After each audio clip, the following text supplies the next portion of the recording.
I am James Mitchell, a man who once believed absolutely in my family. I love my wife, Sophie, and always thought we had a happy life together. But then things began to change, and I didn't realize it until it was too late. With each passing day, I felt something was off. Sophie stopped spending time with our family like she used to. Sometimes she'd come home late, and many evenings she was just absent. She said it was work, but when I tried to ask about the meetings or projects she was involved in, she always dodged my questions. I began to wonder, had her job become an excuse to avoid me? One evening, I decided to check her phone. Every instinct in me screamed not to do it, but the doubts were unbearable. She'd left her phone on the table while she went to shower, and I couldn't resist. As I scrolled through her messages, one name kept popping up: Ryan. I'd heard about him before, but I never thought anything suspicious of it. I opened one of the messages. "We're still on for this weekend, right? I miss you." My heart stopped. I couldn't believe my eyes. I told myself it had to be a misunderstanding, but as I went through more messages, they all carried the same tone: warm, intimate, and filled with promises of evenings together after work. My suspicions had become undeniable truths. My chest tightened and my mind reeled. It felt like my world was collapsing beneath me. I couldn't believe Sophie had betrayed me with an old friend.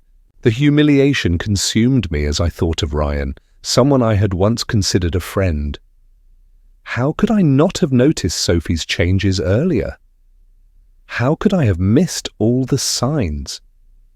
For a moment, I wanted to confront Sophie right then and there, but I stopped myself. I needed to be certain. I needed clear evidence to avoid doing something I'd regret. I decided to observe her for a few more days to see if she would continue hiding things from me. I couldn't let myself be fooled anymore. The following days were filled with unbearable tension. Every time Sophie left the house, a wave of anxiety washed over me. The unanswered calls and texts were like living in a nightmare. One day, Sophie told me she had to meet a business partner to discuss a big project, but I noticed something different. She dressed up more than usual, did her makeup, and styled her hair before leaving. The reason for her frequent outings had become obvious: she was meeting Ryan. As soon as she left, I decided to follow her. I couldn't just sit at home anymore. I needed to know the truth. At that moment, I wasn't thinking about the consequences of my actions. I only knew I had to find clarity. I drove behind her, keeping a safe distance, trying not to be noticed. She drove to a suburban area, stopping at a small cafe. I parked discreetly and watched. Not long after, Ryan arrived. They greeted each other warmly and sat down at a secluded corner table. They didn't realize I was watching. Every touch, every smile they exchanged felt like a knife stabbing into my heart. I could hardly breathe. Their closeness, their comfort with each other, it was undeniable. They were in love. Rage surged through me, but so did an indescribable pain and humiliation. I sat there watching them, consumed by a single thought. I had been betrayed, not just by my wife, but by a friend. Ryan was someone I had trusted, someone I had welcomed into family gatherings, someone I had shared stories with at dinner parties. Now I saw I had been nothing but a joke to him. When I returned home, my mind was spinning. I had to confront Sophie and face the truth, but how could I look at her without betraying the pain in my eyes? I knew I couldn't stay silent any longer. The truth couldn't stay hidden any longer. One question burned in my mind: how would I confront Sophie and Ryan? How could I face them without losing everything? I entered the house with a heavy heart, my hands still trembling with tension. Sophie wasn't in the living room. She was probably in her study, where she often went to check emails and work on new projects. As I stepped in, the dim light from her desk lamp illuminated her phone still lying on the table. Everything around me seemed to slow down. Every sound faded until I could hear only my own breath. With renewed determination, I picked up the phone, not out of suspicion, but to find the truth. My mind felt clouded, but I knew this was necessary. Another message appeared on the screen, but this time it wasn't from Ryan. It was from someone else. The name made my blood boil. Megan, a former colleague of Sophie's. The message was short, but shattered my world. I miss you. Don't let James find out about us. My heart twisted painfully. Megan, she was involved too. I couldn't believe it. All the words I'd ever spoken about trusting Sophie echoed mockingly in my head. The betrayal was overwhelming, and I couldn't keep calm anymore. The world felt like it had flipped upside down. I sank into a chair, still, holding Sophie's phone, unable to comprehend what I was seeing. Ryan and now Megan, they had all deceived me. How long had I been living in this web of lies? When had everything gone so wrong? And why would Sophie do this? Unable to sit with the shame and pain any longer, I stood and walked to her study, a space filled with familiar family mementos. Sophie often worked there in the evenings, but tonight wasn't about work. Everything was about to change forever. The office door creaked open and I saw Sophie bent over her computer. She didn't notice me enter. The room was silent, except for the faint clacking of her keyboard. I took a deep breath before speaking. Sophie. She flinched, turning to face me, her eyes wide with surprise and a hint of confusion. James, you're back. Her voice was soft, but I could hear the edge of unease. I didn't give her time to gather herself. I stepped closer and placed her phone on the desk in front of her. What is this? I asked, unable to suppress the anger swelling in my chest. Sophie froze, her eyes darting to the phone screen. A moment of silence filled the room. I could see the fear flicker in her eyes, but then something like defiance replaced it. James, I can explain, she said, though her voice wavered. It's not what you think. But I didn't want to hear her explanations. I couldn't stomach any more excuses. That feeling when you know the truth but still have to endure hearing the lies is a storm that I couldn't contain. Don't bother, I've seen everything, I replied coldly, my voice trembling with restrained fury. It's all clear now. Sophie began apologizing, her words tumbling out in a rush, but nothing she said could quell the fire burning inside me. Her stammering, her empty excuses, they meant nothing. I was done with promises, apologies, and especially the betrayal she had inflicted on me. I turned away, walking out of the room, unwilling to hear another word. Sophie called after me, but I didn't look back. It felt like someone else was driving my body, and all I could do was keep moving away from her. I found myself in the living room, everything around me collapsing. The pain, the anger, the profound sense of loss. It was suffocating. Suddenly a thought struck me. Ryan. His name echoed in my mind, the so-called friend I once treated as family. Where was he? I couldn't let this end here. Both of them had shattered everything I believed in, and they had to face the consequences. But how? I didn't have an answer yet. My thoughts churned, and a plan for revenge began to take shape, detail by detail. I couldn't just sit idly by while they continued their lives as if nothing had happened. Sophie and Ryan would have to pay for what they had taken from me. When Sophie came to find me, I was already gone. The house, once a place I thought of as a home, now stood in silence, heavy with the weight of betrayal. I didn't know what to do with the storm of emotions inside me. My world had crumbled in just a few hours. Every step I took felt aimless, a desperate search for something familiar to hold on to, but everything had been destroyed. Sophie's betrayal left me feeling like I had lost everything. As I looked back on the past few days, memories flooded my mind. Our laughter, cozy evenings as a family, short but meaningful vacations filled with moments of joy. How could something so seemingly perfect have unraveled so completely? Everything had seemed fine, yet the truth was hidden right in front of me, beyond my ability to see. I stood in the living room, staring blankly at the clock on the wall, unable to focus. Sophie was no longer there.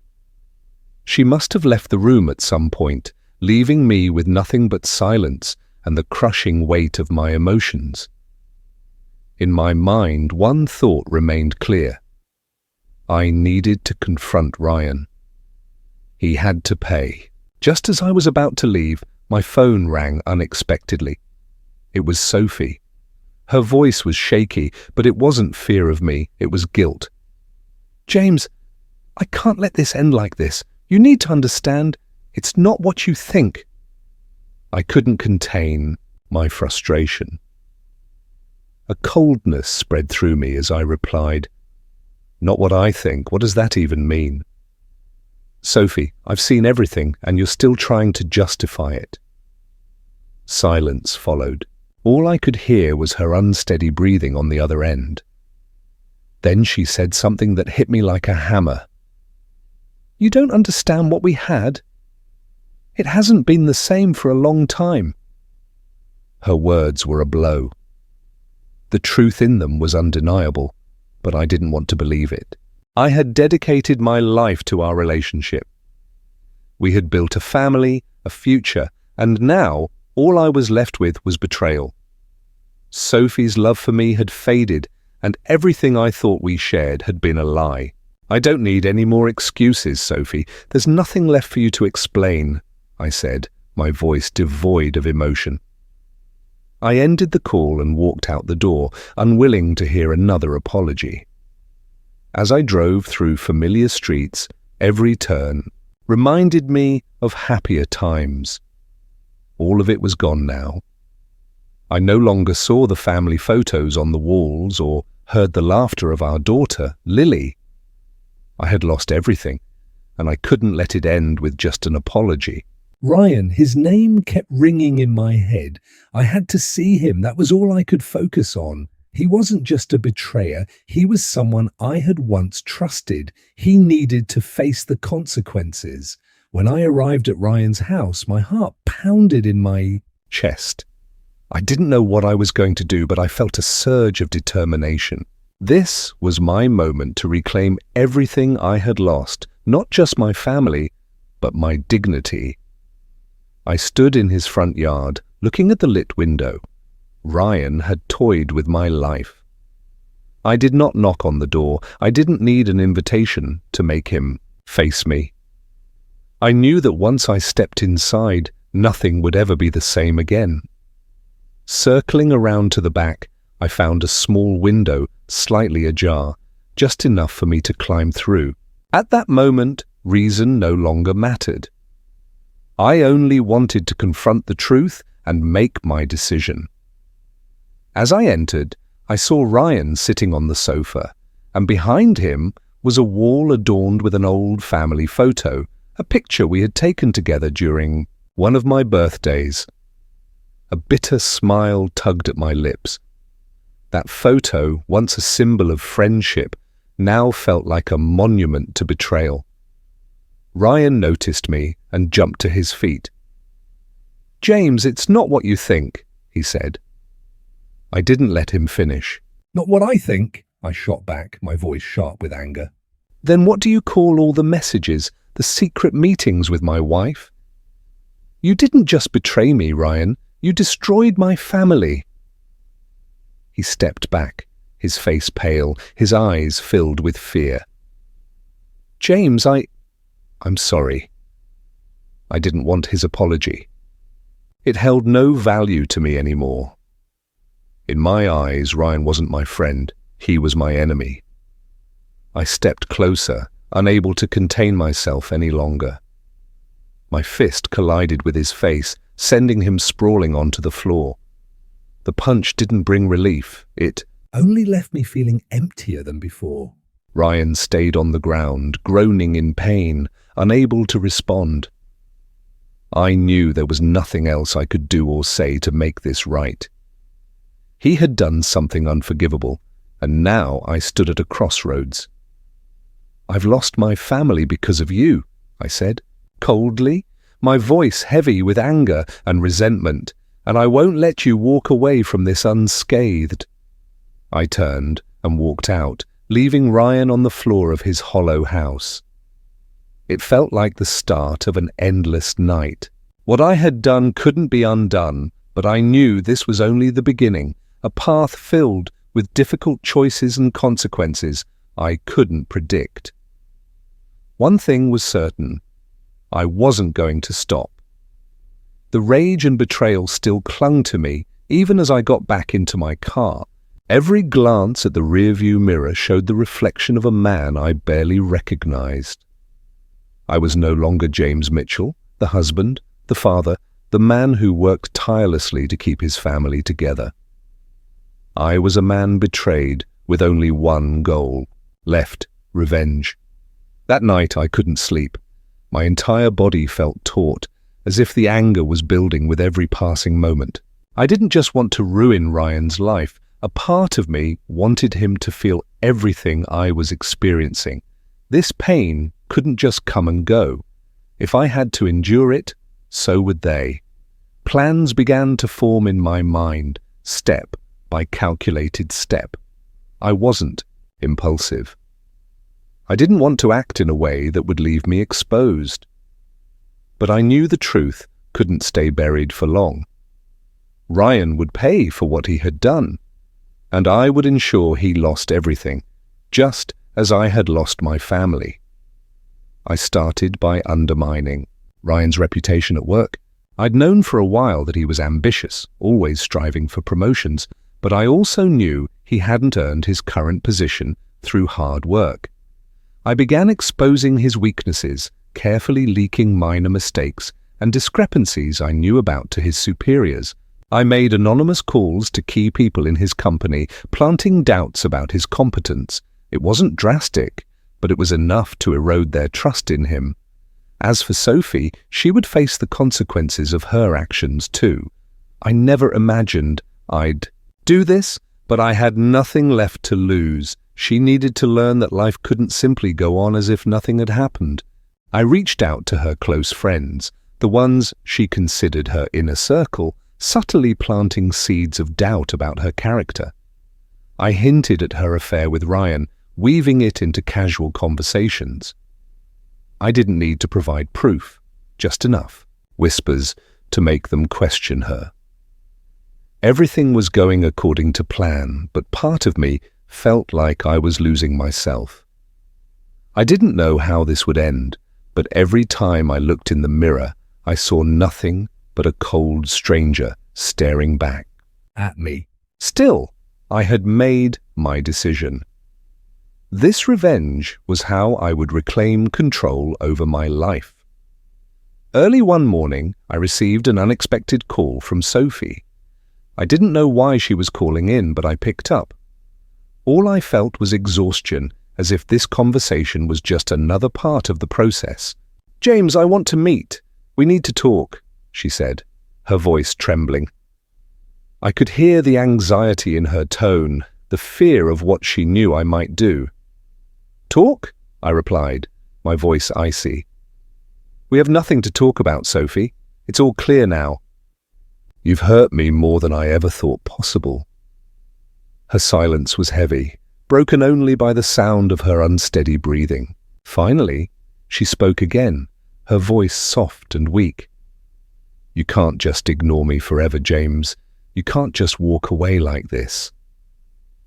I felt an odd mix of pain and detachment.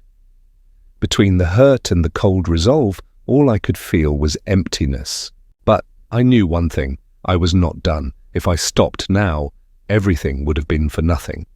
"I don't have to listen to anything you say," I said firmly. "Not anymore. You left first."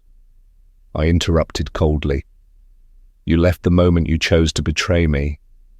What's left is just me and the decisions I have to face." She was silent for a moment, perhaps unsure of what to say. Finally, she sighed and hung up. I didn't feel relief or satisfaction. All that remained was an emptiness, as if I had lost something vital that could never be recovered. Right after the call, I decided to take a critical step in my plan. I would confront Ryan one more time, not to hit him again, not to do anything drastic, simply to make sure he understood that he couldn't move on so easily. I had mapped out this meeting, and I was determined to ensure he realized that I was the last person he ever wanted as an enemy. As I stood outside Ryan's front door, my heart began to pound. This conversation would be a turning point. I knew everything would change after this moment. Standing there, I felt neither excitement nor anticipation, only a hollow sense of inevitability, as though I had stepped onto a path with no way back. Everything felt poised at a crossroads, and I had no idea where my life would lead from here. I knocked on the door. Footsteps approached from inside, and soon the door opened. Ryan stood there, his eyes red, likely from the pain of the punch. I delivered days earlier, but this time there was no defiance or arrogance. His expression was filled with fear. "James," he said, his voice trembling, "I don't know what to say." "I'm sorry." I stood motionless, saying nothing. His apology was meaningless to me now. His regret held no value. It was far too late for that. "I don't need your apology," I said, my voice cold as ice. "What you need to understand is that what you've done will never be forgotten." Ryan opened his mouth as if to respond, but stopped short, remaining silent. He stood there, powerless to resist, and in that moment I realized something. I didn't need to do anything more. I had done enough to ensure he understood the cost of his betrayal. But I also didn't want to be the kind of person who destroyed others' lives, even if they deserved it. "I didn't come here to hurt you again," I continued, my tone now softer. "I just wanted you to know that I'm done. I don't need revenge anymore. I just need this to end so I can move on." I turned and walked away from his house without looking back. A strange sense of relief washed over me, but it was accompanied by an inexplicable emptiness. My life had completely changed, but not in the way I had hoped. Revenge hadn't brought me peace. It had only made me feel more hollow. When I returned home, I didn't feel triumph or satisfaction. I couldn't blame Sophie or Ryan anymore. They had done what they believed was right in those moments, but now I understood that every action comes with consequences. Sometimes actions born of anger only bring more pain, and I had learned this lesson the hard way. Sophie wasn't home when I arrived. She had left, taking her belongings and the memories with her, leaving only silence behind. I no longer wanted to find her, apologize, or hear her explanations. She had chosen her path, and now I had to choose mine. As for me, I decided to start over, to leave behind all the pain and hatred. I wouldn't let those feelings control my life anymore. No matter how difficult it was, no matter how much I had to wrestle with myself, I wouldn't let the past drag me down. Life would go on. I would continue working, taking care of Lily, and finding myself again. I didn't need a relationship to feel whole. I wouldn't return to Sophie, nor would I regret my decision to leave her. All I needed was a chance to rebuild from the shattered pieces of who I once was. Revenge doesn't bring peace. Nothing can change the past, and holding on to anger only deepens the wounds. Sometimes forgiveness isn't for others. It's for ourselves, so we can live without being enslaved by the past. I didn't need Sophie or Ryan's forgiveness. I just needed to forgive myself and learn how to move forward. And that is the end of this story.